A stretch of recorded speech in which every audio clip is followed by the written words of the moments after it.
Bonjour, je suis Laurent Bertrel. Bienvenue sur ce podcast sur la bigorexie, c'est-à-dire l'addiction au sport. Bigorexie quand la passion du sport devient une addiction invisible. La bigorexie désigne une addiction au sport qui se développe souvent derrière une façade socialement valorisée. Discipline, performance, dépassement de soi et hygiène de vie. Ainsi, contrairement aux addictions dites classiques, elle est fréquemment valorisée par la société. En effet, de nombreux commentaires bienveillants peuvent masquer une perte progressive de liberté et de contrôle. Il ou elle est motivé. Elle prend soin d'elle. Il a une vraie volonté. Les premiers travaux sérieux datent des années 1990.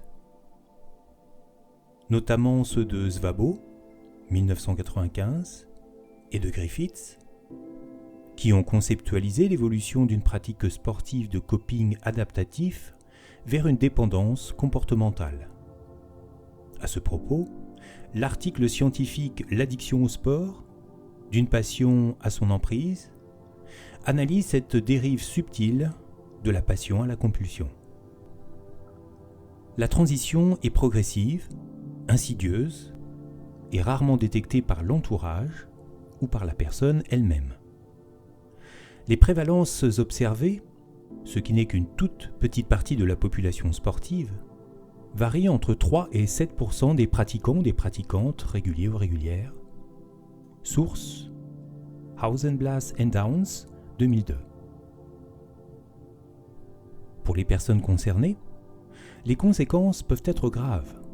Blessures chroniques, rupture de relations, isolement, troubles anxieux et dépressifs associés, etc. Cet article propose une exploration la plus complète possible pour un article en ligne qui n'est pas un livre, à savoir définition et clarification conceptuelle, symptômes principaux, causes psychologiques et sociétales, angle psychanalytique, réflexion sur le statut de maladie, et enfin, pistes concrètes pour s'en sortir. Bonne lecture, ou ici bonne écoute, et n'hésitez pas à partager le lien vers cet article autour de vous et sur les réseaux sociaux. D'avance, merci. Définition de la bigorexie. Étymologie et cadre conceptuel. Le terme bigorexie provient de big, gros en anglais, et orexis, appétit ou désir en grec. Il désigne donc littéralement un gros appétit. Dans la littérature scientifique anglophone, le phénomène est connu sous le nom anglais de exercise addiction ou de exercise dependence. Hausenblas and Downs, 2002, ont développé l'Exercise Dependence Scale qui identifie les dimensions suivantes. Tolérance, c'est-à-dire augmentation nécessaire de l'intensité, symptômes de sevrage, irritabilité, anxiété, perte de contrôle, réduction des autres activités et poursuite malgré une blessure ou une douleur. Pour comprendre ce qu'est la bigorexie, il est important de bien différencier la passion et l'addiction. Aussi, voici une définition de ces deux termes. Qu'est-ce que la passion ? La passion se définit comme un engagement intense et durable envers une activité que l'on trouve significative, gratifiante et source de plaisir.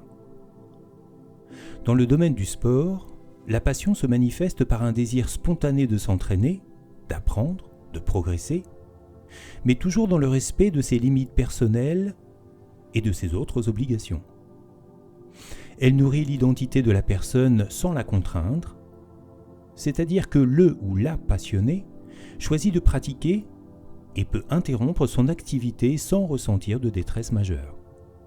Par exemple, une personne passionnée par la course à pied peut décider d'augmenter son kilométrage hebdomadaire pour préparer un semi-marathon, puis choisir de réduire sa fréquence si elle se sent fatiguée, si ses obligations professionnelles ou familiales se présentent, ou simplement si elle souhaite varier les plaisirs.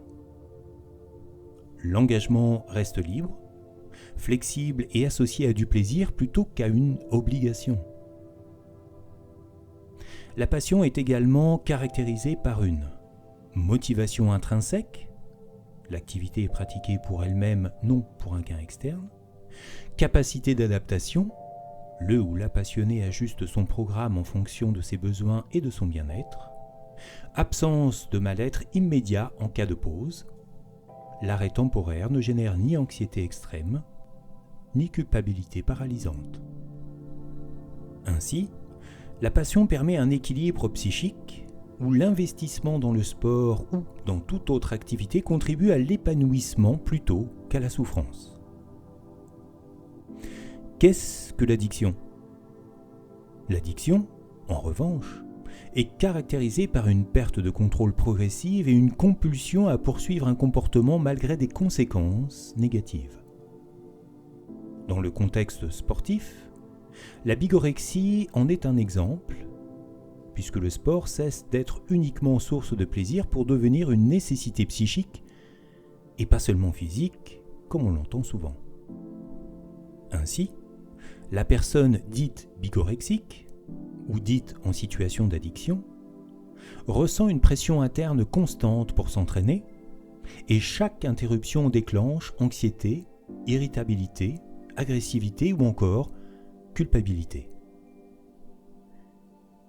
Même si la durée totale d'entraînement n'est pas forcément plus élevée que celle d'une personne passionnée, la rigidité psychique et l'incapacité à s'arrêter marquent la différence fondamentale. L'addiction sportive s'accompagne souvent de craving, besoin impérieux et répétitif de pratiquer, perte de flexibilité, impossibilité de s'adapter à des circonstances extérieures, poursuite, malgré les blessures ou la fatigue, rétroaction narcissique négative, l'échec à respecter l'obligation d'entraînement induit un sentiment de honte ou d'insuffisance. À ce propos, l'article de la Columbia University Department of Psychiatry, intitulé « When exercise becomes too much of a good thing », souligne que la poursuite d'un comportement malgré des conséquences négatives constitue un marqueur central de l'addiction sportive. Oui, vous avez sans doute remarqué mon accent anglais infaillible. Passion versus addiction, la différence essentielle. Pour essayer de résumer ce qui vient d'être défini, nous pouvons dire que la distinction majeure entre passion et addiction ne réside pas dans le nombre d'heures d'entraînement, mais dans la liberté intérieure et la qualité psychique de la pratique. Par conséquent, une personne passionnée peut s'entraîner 10 heures par semaine avec plaisir et flexibilité, intégrant pause et ajustement, sans anxiété lorsqu'elle interrompt son activité. Alors qu'une personne dite bigorexique peut s'entraîner moins longtemps, mais chaque interruption est vécue comme une menace psychique, déclenchant stress, culpabilité et mal-être, voire plus. Cette distinction est cruciale pour comprendre que la bigorexie n'est pas une question de temps consacré au sport, mais de relation compulsive au corps et à l'activité, où le choix est remplacé par l'obligation. Addiction versus dépendance. Nous avons déjà tenté de définir ce qu'est une addiction, passons à présent à la dépendance. Qu'est-ce que la dépendance ? La dépendance se définit comme un état dans lequel une personne a besoin d'un agent ou d'un comportement pour maintenir son fonctionnement normal ou pour éviter les symptômes désagréables de sevrage. Il peut s'agir d'une dépendance physiologique ou comportementale. Un exemple simple, venant bien illustrer ce phénomène, est le suivant. Une personne asthmatique utilise de la ventoline pour soulager une crise d'asthme. Elle dépend de ce médicament pour respirer normalement, mais elle n'est pas addicte à la ventoline. En effet, elle n'éprouve pas de plaisir ou de compulsion à l'utiliser en dehors des besoins médicaux, et elle n'en consomme pas malgré des conséquences négatives. La dépendance implique donc un lien fonctionnel ou adaptatif, c'est-à-dire que le corps ou le psychisme a besoin de quelque chose pour fonctionner normalement. Mais, contrairement à l'addiction sportive, ce besoin n'est pas forcément associé à une perte de contrôle ou à une poursuite compulsive. Par contre, on peut dépendre d'une séance sportive pour se sentir bien physiologiquement parlant, puisqu'une telle pratique libère un cocktail hormonal particulièrement agréable. Endorphine, dopamine, molécule dite du plaisir, sérotonine, régulation de l'humeur et du stress, adrénaline et noradrénaline, énergie, vigilance et diminution de la fatigue immédiate, voire des endocannabinoïdes, euphorisants, etc. Ce cocktail bien-être est naturellement disponible et libéré par la pratique, poussant ainsi à bouger son corps. Là où il est possible d'entrer dans un cercle vicieux, conduisant possiblement à l'addiction, c'est lorsque l'on est obligé de passer par la pratique sportive pour se sentir vraiment bien. Sans elle, sans cette pratique, il semble qu'il y a un manque fort, profond, insupportable. Cependant, la recherche du cocktail bonheur n'est pas la véritable cause de l'addiction qu'il convient donc de rechercher ailleurs. Addiction versus dépendance. Dans la bigorexie, la dépendance physiologique évoquée ci-avant est faible. Il n'y a effectivement pas de sevrage biologique marqué comme pour certaines substances. Le corps ne réclame pas physiquement l'activité, même si l'arrêt peut provoquer inconfort ou tension musculaire plus ou moins importante. On ne peut donc pas véritablement comparer la dose de sport avec celle du crack. En revanche, la dépendance psychologique domine, puisque le sport devient un anxiolytique, un antidépresseur, un régulateur narcissique et même un stabilisateur identitaire. Ainsi, pour Hugo par exemple, arrêter sa séance provoque une anxiété intense et un sentiment de vacuité identitaire, alors que pour Camille, manquer l'entraînement génère culpabilité et honte, et elle ressent un vide psychique que seule l'activité physique semble combler. C'est pourquoi, dans la bigorexie, la personne ne dépend pas physiologiquement du sport, comme on dépendrait d'un médicament, mais elle est psychologiquement prisonnière de son comportement. Cette distinction est cruciale pour comprendre la dynamique de l'addiction sportive et pour guider les stratégies d'accompagnement thérapeutique. Il ne s'agit pas de remplacer une substance, mais de réintroduire la liberté et la flexibilité dans la relation au corps et à l'activité. Statut diagnostique de la bigorexie. La bigorexie n'est pas encore reconnue comme diagnostic autonome dans le DSM-5, soit le Manuel diagnostique et statistique des troubles mentaux, 5e édition, texte révisé. Cela signifie qu'il n'existe pas de critères officiels permettant de poser un diagnostic standardisé pour ce trouble, comme c'est le cas pour les addictions aux substances ou pour certains troubles alimentaires, anorexie, boulimie, etc. Pourtant, le phénomène est bien réel et documenté, puisque de nombreux cliniciens et de nombreuses cliniciennes observent des comportements caractéristiques chez certains sportifs ou certaines sportives, tels que la compulsion à s'entraîner malgré la fatigue ou la blessure, l'isolement social et le sentiment de culpabilité et de détresse psychique en cas d'arrêt. Ces manifestations rappellent certains critères utilisés pour diagnostiquer les addictions comportementales, telles que le jeu pathologique ou l'addiction aux nouvelles technologies. Rattachement aux addictions comportementales. Certains auteurs ou certaines auteurs propose de considérer la bigorexie comme une addiction comportementale car elle implique une perte de contrôle sur la pratique sportive, poursuite malgré des conséquences négatives sur la santé physique et mentale, dépendance psychologique forte comparable à celle observée dans d'autres addictions non chimiques. Cette lecture permet de mieux comprendre les mécanismes sous-jacents, à savoir que le sport ne reste pas seulement un loisir, il devient un outil de régulation émotionnelle et narcissique, et l'arrêt temporaire est vécu comme une véritable souffrance psychique. Association à la dysmorphie musculaire. La bigorexie est également fréquemment associée à la dysmorphie musculaire, c'est-à-dire un trouble psychique caractérisé par une perception déformée de son propre corps, notamment chez les hommes.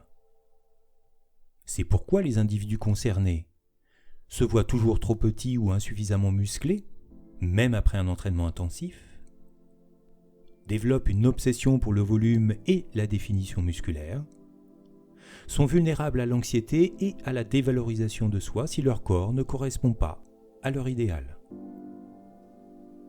Chez les femmes, la bigorexie peut s'accompagner d'une focalisation similaire sur la tonicité, la minceur et le contrôle alimentaire, et, de plus en plus, sur une augmentation significative de la masse musculaire, comme par exemple dans le bikini fitness, c'est-à-dire le culturisme féminin, et maintenant dans l'Irox, c'est-à-dire le fitness en salle associant course à pied et exercice fonctionnel, bien que le profil clinique diffère légèrement de celui des hommes. Implications cliniques et thérapeutiques. Le fait que la bigorexie ne figure pas dans le DSM-5 ne signifie pas qu'elle n'existe pas ou qu'elle n'ait pas de conséquences graves. Au contraire, cette absence de reconnaissance formelle complique la prise en charge puisque certaines assurances ou structures médicales peuvent ne pas rembourser les consultations spécialisées, les professionnels de santé peuvent manquer de repères standardisés pour évaluer le risque, la stigmatisation est accrue car le comportement est souvent valorisé socialement. Cette situation souligne l'importance d'une approche clinique prudente et personnalisée, intégrant évaluation psychologique, accompagnement thérapeutique, avec suivi du corps et du mental. Perspective de recherche. Autrement dit, la recherche sur ce sujet n'en est encore qu'au tout début. Cependant, des recherches récentes tentent de préciser les critères comportementaux et psychologiques de la bigorexie, distinguer addiction et dépendance, comme nous avons essayé de le faire juste avant, établir des liens clairs avec les troubles alimentaires et la dysmorphie musculaire, proposer des outils de dépistage fiables, questionnaires validés comme l'Exercise Dependence Scale. Comme le sujet semble vous intéresser, notez qu'un article spécifique, présenté sur mon site bertrel.com, explore un peu plus la définition de la bigorexie et ses critères potentiels, offrant une ressource précieuse pour les cliniciens et les cliniciennes, les coachs et même les chercheurs ou les chercheuses. Je vous invite également à découvrir mes livres sur le sujet, où il y a de très nombreux liens, notamment vers des articles scientifiques et journalistiques.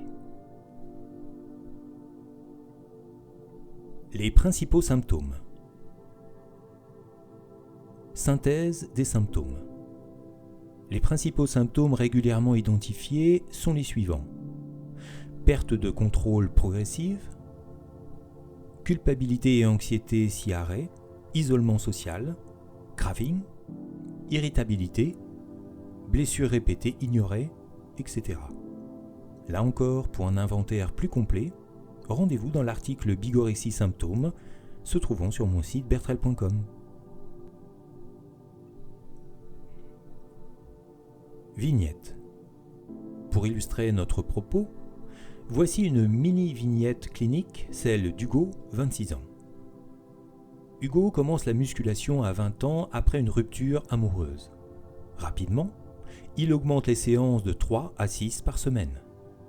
Aujourd'hui, il refuse tout événement social s'il perturbe son programme, s'entraîne malgré une tendinite, ressent une angoisse intense les jours de repos, vérifie son corps dans le miroir 15 à 20 fois par jour, se sent nul s'il manque une séance. Hugo illustre parfaitement que la perte de liberté prime sur le volume d'entraînement. Autre vignette, nous servant ici encore d'exemple, Camille, 23 ans, pratique le fitness depuis l'âge de 18 ans. Son objectif initial était de gérer l'anxiété. Aujourd'hui, elle s'entraîne tous les jours sans repos complet, se pèse plusieurs fois par jour, ne participe plus aux sorties familiales, ressent culpabilité et honte lorsqu'elle mange en dehors du régime très strict qu'elle s'impose. À ce propos, voire orthorexie, soit l'obsession pathologique de l'alimentation saine. Camille illustre bien le profil féminin classique, entre guillemets, de la bigorexie qui peut se résumer, sans enfermer dans un stéréotype, par contrôle, normes esthétiques et autosurveillance. Les causes possibles. Régulation émotionnelle. Le sport active les systèmes dopaminergiques et opioïdes endogènes, procurant plaisir, récompense et réduction du stress. Or, Szabo, en 1995, a montré que ce coping adaptatif peut devenir compulsif, surtout lorsque d'autres stratégies d'adaptation sont absentes. Estime de soi fragile. Chez Hugo, pour reprendre cet exemple, l'image corporelle devient le seul indicateur de valeur. La moindre stagnation entraîne un fort sentiment d'échec et une énorme angoisse submergente. Lecture psychanalytique. L'addiction au sport vue par la psychanalyse fait l'objet de l'un de mes 2 livres sur le sujet. Alors, n'hésitez pas à vous y intéresser. Ce que nous pouvons dire ici, en une ligne ou 2, c'est que l'idéal du moi est l'instance psychique qui incarne ce que le sujet, peu importe son genre, pense devoir être pour être aimé. Ainsi, quand cet idéal se cristallise sur le corps, le muscle devient preuve de légitimité, la performance justifie l'existence, et la fatigue devient faiblesse morale. Pour éviter toute distraction, réelle ou imaginaire, le surmoi corporel impose des injonctions rigides comme « tu dois t'entraîner » ou bien « tu ne lâches rien ». On remarque d'ailleurs que c'est très à la mode, ce mot « on ne lâche rien ». L'autre angle en psychanalyse est la tentative de réparation narcissique. Cela est observable dans certains parcours qui montrent notamment un sentiment d'insuffisance précoce, des expériences de dévalorisation, surtout pendant l'enfance, engendrant des blessures narcissiques. Le corps sculpté devient alors un outil de réparation narcissique, et plus l'image externe est valorisée, plus le narcissisme interne est potentiellement fragile. Pression sociale et réseaux sociaux. Déjà évoqué dans cet article, les réseaux sociaux sont souvent montrés comme les principaux pourvoyeurs, surtout auprès des plus jeunes, donc logiquement encore fragiles narcissiquement, d'une image erronée, car filtrée, du corps et du visage. À ce propos, l'article « Des salles de sport aux réseaux sociaux, se muscler pour exister » illustre comment la mise en scène permanente du corps renforce la comparaison et l'escalade des performances. C'est le fameux avant-après, les défis en ligne, les classements de followers, l'exhibition pure, etc. Tout ceci crée un environnement propice à l'auto-pression. Difficile alors de ne pas écouter ce chant des sirènes. Pourquoi la bigorexie augmente aujourd'hui ? La bigorexie connaît une augmentation notable dans les sociétés contemporaines, non pas en raison d'un simple engouement pour le sport, mais parce que plusieurs facteurs sociétaux, technologiques et psychologiques convergent.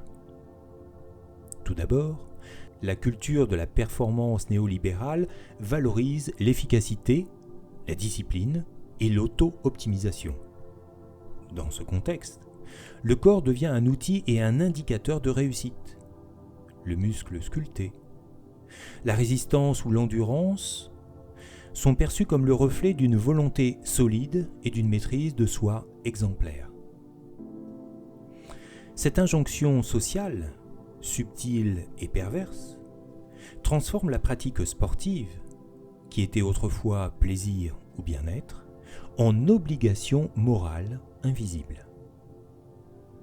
Ensuite, l'essor du quantified self, c'est-à-dire la mesure de soi, par l'intermédiaire des montres connectées, des applications de suivi des performances, des compteurs de calories, des challenges en ligne, etc., accentue la surveillance permanente du corps et la comparaison sociale. Chaque séance, chaque pas ou chaque répétition peut être évaluée et publiée, créant un environnement où la valeur personnelle se mesure aux chiffres et à la visibilité numérique. D'autre part, le marché mondial du fitness, estimé à plus de 90 milliards de dollars, contribue également à cette dynamique. Les salles, les coachs, les programmes en ligne et les réseaux sociaux encouragent une pratique intensive, transformant progressivement un loisir en un investissement presque obligatoire pour exister socialement. De plus, l'isolement social post-pandémie de Covid a renforcé cette tendance et le sport devient un substitut relationnel. Le corps est alors à la fois refuge et moyen de se connecter, même virtuellement, ce qui amplifie la dépendance psychologique à la pratique. Enfin, l'individualisation identitaire extrême proposée aux sociétés contemporaines pousse à construire sa valeur et son identité à travers des performances visibles et mesurables. Le corps se transforme en capital symbolique, preuve tangible d'existence et de légitimité sociale. Pour certains ou pour certaines, ne pas répondre à ces injonctions intérieures et extérieures provoque anxiété, culpabilité et sentiment de vide, favorisant l'émergence ou l'entretien de la bigorexie. Ainsi, la convergence de ces facteurs sociaux, technologiques et psychiques explique pourquoi le phénomène s'intensifie aujourd'hui, au-delà de la simple passion sportive. La bigorexie chez les hommes et chez les femmes. Tous les genres, incluant les personnes non binaires, sont-ils égaux face à cette situation dite d'addiction ? Il semble que la bigorexie se manifeste différemment selon les genres, en lien avec les normes sociales, les idéaux corporels et les attentes psychiques propres à chacun ou à chacune. Comprendre ces différences est essentiel pour une approche clinique adaptée. Essayons, en fonction des connaissances actuelles, de dresser une liste succincte réalisée à partir d'observations et des études scientifiques disponibles. Chez les femmes. Chez les femmes, la préoccupation centrale concerne généralement le contrôle de la minceur et de la tonicité, souvent combinée à une attention constante à l'alimentation et à l'apparence. Les normes esthétiques ambivalentes favorisent une autosurveillance intensive, où chaque déviation du programme entraîne culpabilité et mal-être. En résumé, contrôle de la minceur et tonification, normes esthétiques ambivalentes, autosurveillance intensive, etc. Chez les hommes. Chez les hommes, la bigorexie est souvent associée à la dysmorphie musculaire, caractérisée par une perception de soi insuffisamment musclée malgré un entraînement intensif. L'obsession porte alors sur le volume et sur la force, et le corps devient un vecteur de virilité performative. Même des entraînements modérés peuvent générer une rigidité psychique et de l'anxiété, car chaque séance marquée est potentiellement perçue comme une faille identitaire. En résumé, dysmorphie musculaire fréquente, obsession du volume et de la force, virilité performative, etc. Là encore, pour approfondir ces variations, des articles complémentaires détaillent un peu plus les profils masculins et féminins sur mon site bertrel.com. Peut-on parler de maladie ? Actuellement, le statut de la bigorexie comme maladie ou trouble pathologique fait débat dans la communauté scientifique et clinique. Les opinions divergent selon que l'on privilégie les critères comportementaux, psychologiques ou sociaux. Ainsi, les arguments pour sont: certains chercheurs et chercheuses, cliniciens et cliniciennes considèrent la bigorexie comme un trouble proche de l'addiction. Les critères suivants justifieraient ce positionnement. Critères addictifs, perte de contrôle, compulsion à pratiquer, poursuite malgré des conséquences négatives, etc. Souffrance significative, anxiété, culpabilité, isolement social, blessures physiques répétées, etc. Comorbidité fréquente, troubles alimentaires, dépression, anxiété généralisée, etc. Ces éléments montrent que, pour certaines personnes, le sport cesse d'être une activité agréable pour devenir un facteur de mal-être et de dysfonctionnement, similaire à d'autres addictions comportementales. Et les arguments contre sont: d'autres soulignent la difficulté de définir un seuil précis de pathologie. Cela car la bigorexie partage des traits avec des comportements socialement valorisés, tels que la discipline, la régularité et le dépassement de soi. L'institutionnaliser comme maladie comporte donc un risque de surpathologisation, surtout dans des sociétés qui valorisent l'investissement corporel et la performance. Position prudente. Une lecture équilibrée envisage la bigorexie comme un trouble comportemental à expression variable, avec potentiel addictif, qui peut être léger ou fonctionnel chez certains ou certaines, ou sévère et invalidant chez d'autres. Cette approche permet d'orienter les interventions cliniques sans stigmatiser la pratique sportive normale et saine. Ainsi, qualifier la bigorexie de maladie n'est pas une évidence universelle. Mais reconnaître son impact sur la santé mentale et psychique est essentiel pour proposer un accompagnement adapté et prévenir les conséquences graves. 5 signaux d'alerte. Identifier la bigorexie dès ses premiers signes est crucial pour prévenir les conséquences physiques et psychiques. Certains comportements ou ressentis peuvent indiquer que la pratique sportive dépasse le cadre de la passion pour devenir un trouble comportemental. Voici les principaux signaux d'alerte généralement repérés dans une telle situation. 1. Pratique malgré une blessure sérieuse. Le corps envoie des signaux de fatigue ou de traumatisme, tendinite, entorse, fracture de fatigue, etc. Continuer à s'entraîner malgré ces blessures montre que le besoin de pratiquer prime sur la santé. Signe de rigidité psychique. 2. Rupture sociale liée à l'entraînement. L'investissement excessif dans le sport peut entraîner un isolement, l'abandon d'amitié, de sorties ou de responsabilités familiales, car chaque moment est dédié à la pratique. 3. Anxiété intense au repos. Les périodes sans entraînement génèrent malaise, nervosité et agitation. Ce mal-être émotionnel traduit la dépendance psychologique au sport comme régulateur de l'humeur. 4. Escalade constante des charges ou des distances. La progression devient obsessionnelle. Augmenter le volume, la fréquence ou l'intensité, voire la distance dans les sports d'endurance. Nous pensons ici à l'ultra-trail ou à l'ultracyclisme aux distances toujours plus longues. Et cela n'est jamais suffisant. Cette compulsion à repousser les limites reflète un besoin de perfection et de contrôle. 5. Dépendance identitaire au sport. Le sport cesse d'être un loisir et devient le pilier central de l'identité. Les réussites et l'estime de soi sont directement liées aux performances et à l'apparence corporelle.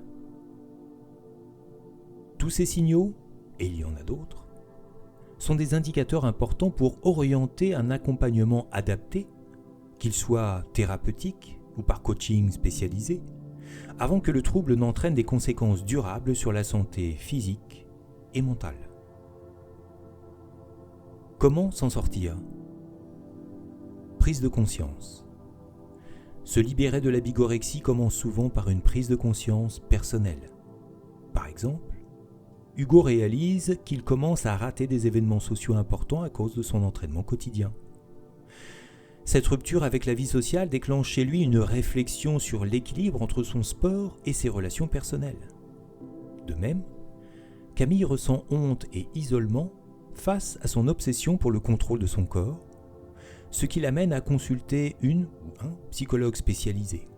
Souvent, c'est l'entourage du sujet, celui-ci étant aveuglé par sa pratique qu'il juge normale, qui permet cette prise de conscience. Aussi, si vous êtes dans l'entourage, ne sous-estimez pas votre influence. Et si vous estimez qu'il y a danger, n'hésitez pas à en parler très rapidement à votre médecin. Et si vous êtes le sujet en question, n'oubliez pas d'écouter votre entourage, car il agit là pour votre bien. Pas pour vous empêcher de pratiquer, mais pour vous éviter de passer à côté de la bonne vie. Processus de rétablissement. Le processus de rétablissement repose sur plusieurs étapes complémentaires, dont voici une courte présentation.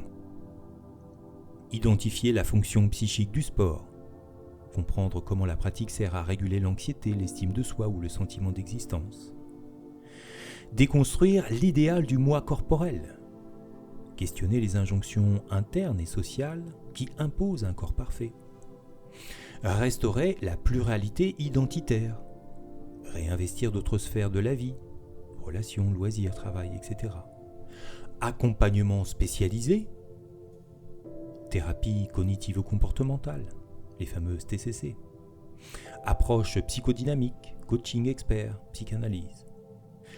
Outils complémentaires, comme les tests de bigorexie, les programmes de traitement adaptés, le suivi progressif et personnalisé. L'objectif n'est pas d'arrêter complètement le sport, mais de retrouver liberté, flexibilité et plaisir en transformant l'activité d'outils compulsifs en vecteur de bien-être, de santé et d'épanouissement personnel. Ce qui est d'ailleurs, à la base, l'objectif du sport, n'est-ce pas ? Esprit critique et mise en perspective. Il est important de remettre la bigorexie en perspective. En effet, si ce trouble provoque une souffrance réelle et impactante sur la vie sociale, psychique et familiale, des personnes concernées notamment et aussi de leur entourage, il ne constitue pas une crise sanitaire comparable à celle des opioïdes ou du crack. Les conséquences physiques et sociales sont certes sérieuses, mais les risques de mortalité immédiate ou de désocialisation extrême restent moindres. Attention, cette distinction ne minimise en rien la douleur des personnes en situation dite d'addiction au sport, ni celle de leur entourage souvent oublié dans la prise en charge. Alors qu'ils ont aussi besoin d'aide, puisque les proches peuvent ressentir de l'anxiété, de la frustration, de l'impuissance ou encore de la culpabilité face à la rigidité de la pratique et aux impacts relationnels. C'est pourquoi il convient sans doute d'adopter un regard nuancé, mais réel et persistant, permettant ainsi de reconnaître la réalité du trouble, d'accompagner les personnes affectées et leur entourage, tout en évitant de pathologiser ou d'amplifier exagérément le phénomène au point de le confondre avec d'autres addictions beaucoup plus critiques. Enfin, en l'état actuel des éléments donnés par les rares études scientifiques sur ce sujet. Pour résumer et essayer de conclure, la bigorexie illustre parfaitement bien les tensions propres à notre époque. La quête de performance, la visibilité permanente sur les réseaux sociaux et l'idéalisation du corps, tout cela, et encore plus, transforme le sport en impératif moral plutôt qu'en plaisir. La bigorexie nous rappelle que les injonctions sociales et personnelles peuvent s'immiscer dans des pratiques valorisées, rendant difficile la distinction entre discipline saine et comportement compulsif. La question centrale n'est donc pas combien d'heures vous entraînez-vous, mais pouvez-vous choisir de ne pas vous entraîner sans ressentir de l'anxiété ou de la culpabilité ? Cette perspective permet de recentrer le débat sur la liberté intérieure, le bien-être et l'équilibre psychique. Reconnaître, par une prise de conscience personnelle, la bigorexie comme un trouble comportemental à expression variable ouvre la voie à un accompagnement éclairé, respectueux des besoins individuels et de la pluralité identitaire de chaque personne. De plus, et là se trouve une belle solution de prévention, la prise de conscience sociétale, n'est pas interdit de rêver, pourrait, elle, ouvrir à une modification en profondeur de telles pratiques. Et ce changement commence ici et maintenant par vous. Merci beaucoup de m'avoir écouté et à bientôt pour un prochain podcast.